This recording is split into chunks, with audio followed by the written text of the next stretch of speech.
Bonjour à tous. Le 22 mars, nous allons célébrer la Journée mondiale de l'eau.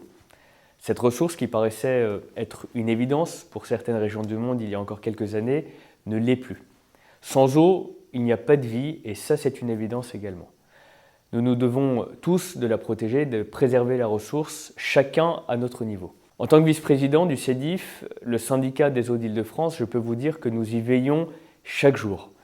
Le CEDIF, c'est le syndicat qui gère la ressource en eau de 133 communes en Île-de-France. Il a été fondé en 1923, il y a 101 ans, et aujourd'hui le CEDIF est un modèle de coopération intercommunale qui unit donc ces 133 communes pour fournir de l'eau potable de qualité à plus de 4 millions d'habitants franciliens et une eau de la meilleure qualité possible sous la présidence d'André Santini depuis 1983. Notre mission est claire, distribuer une eau de la meilleure qualité possible tout en préservant et en garantissant l'égalité d'accès pour tous à cette ressource. Le CEDIF, c'est le plus grand service d'eau potable en France.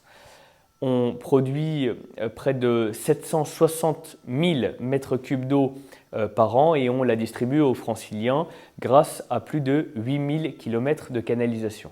L'eau qui est distribuée par le CEDIF est traitée par 3 usines en Île-de-France, dont l'une est située à Neuilly-sur-Marne, dont je suis le maire, et qui puise 97% de ses ressources dans 3 cours d'eau d'Île-de-France. Relever les défis d'un territoire dense et urbanisé dans le contexte du réchauffement climatique que nous connaissons exige de chacun de nous et exige du CEDIF notamment d'avoir un vrai sens de l'innovation et de l'engagement. Depuis les origines du CEDIF, on s'est toujours engagé dans des projets d'innovation technique ambitieux et le dernier en date, c'est l'OIBP, l'osmose inverse basse pression qui sera mise en place dans 3 de nos usines, dans les 3 usines d'ici moins de 10 ans.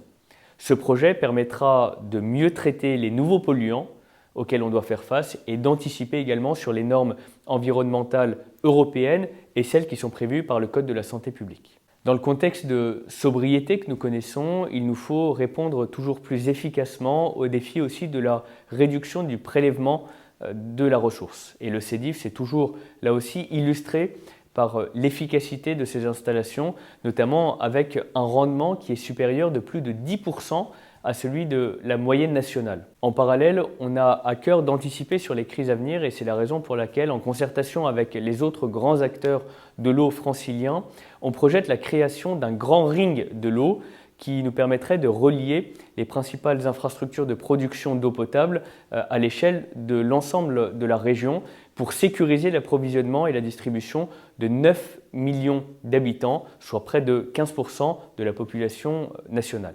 Les défis environnementaux sont nombreux et pour faire face à la menace que constitue le réchauffement climatique sur la ressource en eau, le CEDIF investit toujours plus pour assurer une eau de qualité en quantité. On agit sur la réduction de l'empreinte carbone, notamment avec un nouveau partenariat que nous avons signé avec la Banque des Territoires, en ayant en tête dans chacune de nos actions l'objectif qui est celui de préserver les ressources et d'encourager une gestion toujours plus responsable. Nous sommes également engagés pour la désimperméabilisation des sols et également dans la poursuite de la prévention des fuites pour garder un rendement toujours supérieur à celui de la moyenne nationale et en renouvelant des canalisations à un rythme très soutenu. Historiquement, le CEDIF a toujours eu à cœur de ne laisser personne sur le côté et c'est la raison pour laquelle on accompagne chaque acteur dans son utilisation de la ressource. À titre d'exemple, dans les prochains mois, nous allons mettre en place un nouveau dispositif. Nous allons mettre en place un paiement pour services environnementaux en Seine-et-Marne pour les agriculteurs et pour permettre un meilleur partage de la ressource. À l'occasion de la Journée mondiale de l'eau, nous nous engageons plus que jamais pour souligner l'importance de chaque goutte d'eau. On avance pour que chacun continue à bénéficier d'une eau plus pure et accessible et mieux répondre également aux défis du changement climatique et de la préservation de la ressource en eau. En tant que vice-président du CEDIF, il était très important pour nous, pour toutes les raisons que j'ai pu évoquer avant, d'être présent au salon Aquapolis. Le succès du village Aquapolis en 2023 et la forte demande de l'ensemble des acteurs pour un salon dédié à l'eau ont démontré le besoin toujours plus important d'un événement qui permet la rencontre entre les profils publics et les profils privés.